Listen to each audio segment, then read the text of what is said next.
ए video टिके देखिबा आमे प्रथमे वीडियो टिके देखंतु तापर आमे उत्तर देब। कौन मोहम्मद साहब को पूर्वर इस्लाम थिला? कौन जीशु ख्रीष्ट को पूर्वर ख्रीष्ट धर्म थिला? कौन गौतम बुद्ध को पूर्वर बौद्ध धर्म थिला? किंतु कौन श्रीराम कि श्रीकृष्ण को पूर्वर सनातन थिला? हाँ थिला। सनातन शाश्वत अटे। यह केबे आरंभ होइनी कि यह केबे शेष हेबो नाही। बाकी सब केवल मत धर्म नुहे। मत अर्थात जने व्यक्तिर अनुभव उपर आधारित विश्वास।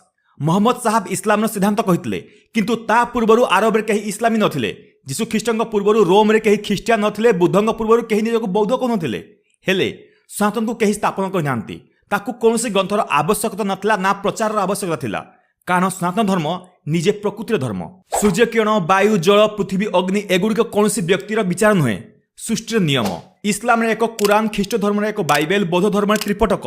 किंतु सनातन धर्म रे वेद उपनिषद पुराण रामायण महाभारत गीता स्मृति स्तुति एठारे गोटिए नुहे अनंत मार्ग अछि। एठारे कौनसी एक पैगंबर नाहांती। एठारे प्रत्येक आत्मा ईश्वरंकर अंश।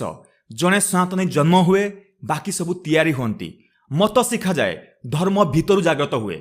आपण कौनसी विचारधारा को मान नियंतु ताहा आपणकर मत हो जाए किंतु धर्म आपणकर अस्तित्वर स्वभाव। यह ऊपर आपणकर मत धर्म केते नुआ केते पुराना ताहा मैटर करू नाही। यह मैटर करूची सत्य केते सत्यता अछि आपणक धर्म रे आम धर्म रे यह मैटर करूची। यह मैटर करू नाही जे आपण केते पुराना आ केते नुआ। हाँ ख्रीस्टियन नथिला ख्रीष्टक पूर्वर बट जीशु ख्रीष्ट बहुत the creation before creation who was there माने जगतर उत्पत्ति पूर्वर से थिले। It is not about religion it is about truth. यह धर्म नुहे यह सत्य विषय आउ Christianity is not about religion it all about Christ. एटा क्रिश्चियनिटी गोटे एमिति विषय से क्रिश्चियन धर्म विषय नुहे आ ख्रीष्टक विषय रे आ सत्य विषय रे समालोचना करि थाए।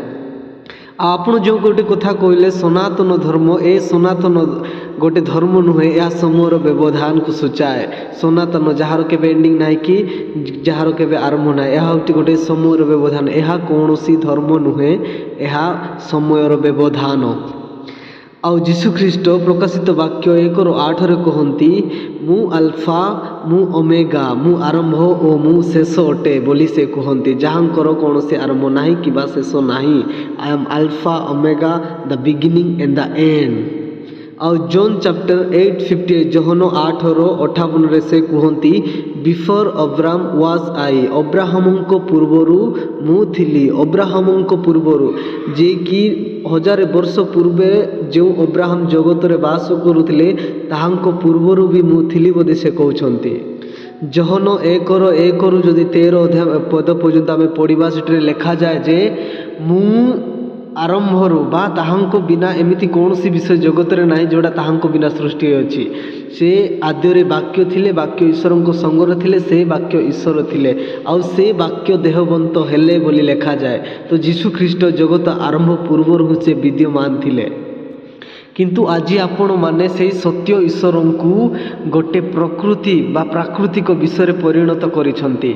आज जदि आमे देखिबा से सत्य ईश्वर को से माने गोटे प्राकृतिक विषय परिणत करिसंती। जेमिति आमे जदि चिंता करिबा जीवित ईश्वर को से माने मूर्ति बनई।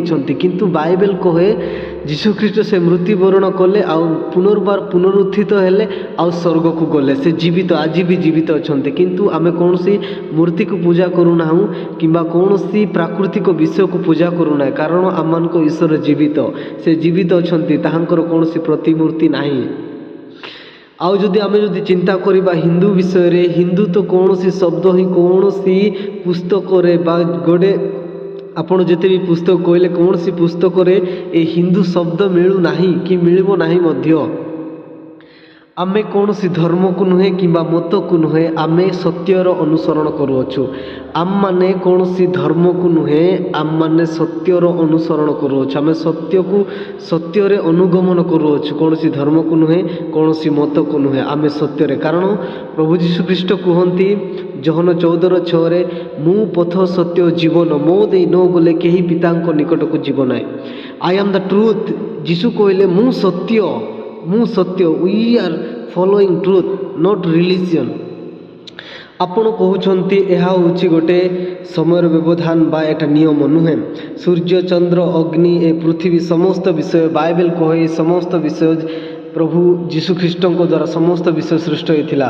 ଜେନେସିସ୍ ବା ଆଦି ପୁସ୍ତକ 1:1ରୁ 27 ପର୍ଯ୍ୟନ୍ତ ବା 29 ପର୍ଯ୍ୟନ୍ତ ଲେଖାଯାଏ ଯେ ଏ ସମସ୍ତ ବିଷୟ ସେ ଈଶ୍ୱରଙ୍କ ଦ୍ୱାରା ସୃଷ୍ଟି ହୋଇଥିଲା। In the beginning God create heavens and the earth. ଆପଣଙ୍କ ପାଖରେ ଯେତେ ବି ପୁସ୍ତକ ଥାଉ, ଯେତେ ହଜାର ହଜାର ପୁସ୍ତକ ଥାଉ, ଯଦି ସେଠି ସତ୍ୟ ନାହିଁ ତାହେଲେ ମୂଲ୍ୟହୀନ।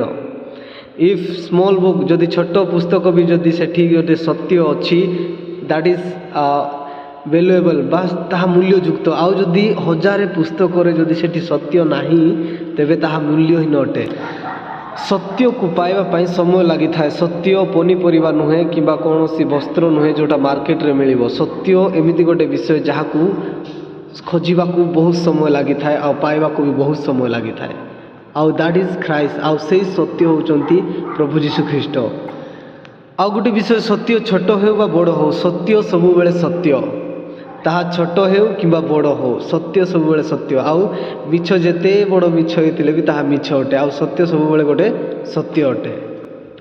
ଆପଣଙ୍କ ପାଖରେ କେତେ ପୁସ୍ତକ, କେତେ ରାମାୟଣ, କେତେ ଉପନିଷଦ ଅଛି ତାହା ମ୍ୟାଟର କରୁନାହିଁ। ଆପଣଙ୍କ ପାଖରେ କେତେ ସତ୍ୟ ଅଛି ତାହା ମ୍ୟାଟର କରୁଛି। It is not matter how many books do you have, but it is the matter how and what is the level of truth is there. ଆଉ ମୁଁ ଖ୍ରୀଷ୍ଟିଆନ ହିସାବରେ ମୁଁ ଏ ବିଷୟକୁ ବିଶ୍ୱାସ କରେ ଯେ 100% truth is in the Bible. ବାଇବେଲରେ 100% ସତ୍ୟ ଅଛି। ଆମର କୌଣସି ଧର୍ମ ନୁହେଁ, ଆମେ ମାନବ ଧର୍ମ। ଆମେ ମାନବ ଆଉ ମନୁଷ୍ୟ। ଆମର ଧର୍ମ ହେଉଛି ପ୍ରଥମେ ମାନବ ଧର୍ମ। ଆଉ ଆମେ କୌଣସି ବ୍ୟକ୍ତିକୁ ନୁହେଁ, ଆମେ ସତ୍ୟର ଅନୁସନ୍ଧାନ କରୁଅଛୁ ଆଉ ସତ୍ୟର ଅନୁସରଣ କରୁଅଛୁ। ଜଣେ ଖ୍ରୀଷ୍ଟିଆନ ହିସାବରେ ଆମମାନେ କୌଣସି ବ୍ୟକ୍ତି ବା କୌଣସି ଧର୍ମ, କୌଣସି ମତକୁ ନୁହେଁ, we follow Christ the truth who is truth. ତ ମୁଁ ଗୋଟେ ବିଷୟ ଆପଣଙ୍କୁ ଅନୁରୋଧ କରିବାକୁ ଚାହେଁ ଯେ ଆପଣ କୌଣସି ଧର୍ମ ବିଷୟରେ କହିବା ପୂର୍ବରୁ ପ୍ରଥମେ ଆପଣଙ୍କୁ ଏଇ ଗୋଟିଏ ବିଷୟ କରିବାକୁ ପଡ଼ିଥାଏ ଯେ ଆପଣ ଅନ୍ୟ ଧର୍ମ ବିଷୟରେ କହିବା ପୂର୍ବରୁ ତାଙ୍କ ପୁସ୍ତକକୁ ବି ଥରେ ପଢ଼ିକି ଦେଖନ୍ତୁ ଯେ ସେଠି କ'ଣ ଲେଖାଯାଇଛି। ଆଉ ତାହା ନ ପଢ଼ିକି ଆପଣଙ୍କ ବୁଦ୍ଧି ଜ୍ଞାନ ଅନୁସାରେ କହିଲେ ଆମେ ଶୁଣିବୁ ନାହିଁ। ଏଇଟା ଆମକୁ ବିଶ୍ୱାସ ଅଛି ଯେ ଆପଣ ଥରେ ବାଇବେଲ ପଢ଼ନ୍ତୁ ଆଉ ବାଇବେଲ ବିଷୟରେ କୁହନ୍ତୁ। Just don't speak with year human thinking. ଆପଣଙ୍କ ଚିନ୍ତାରେ ଆପଣ କୁହନ୍ତୁ ନାହିଁ। ଥରେ ବିଷୟକୁ ଭଲରେ ପଢ଼ନ୍ତୁ, କ'ଣ ଲେଖା ହେଇଛି ସେମାନଙ୍କ ପୁସ୍ତକରେ ତାକୁ ଜାଣିକି କୁହନ୍ତୁ। ଆମେ ପଢ଼ିଛୁ ସନାତନ କ'ଣ ଅଟେ। That is the duration of time, eat is not religion.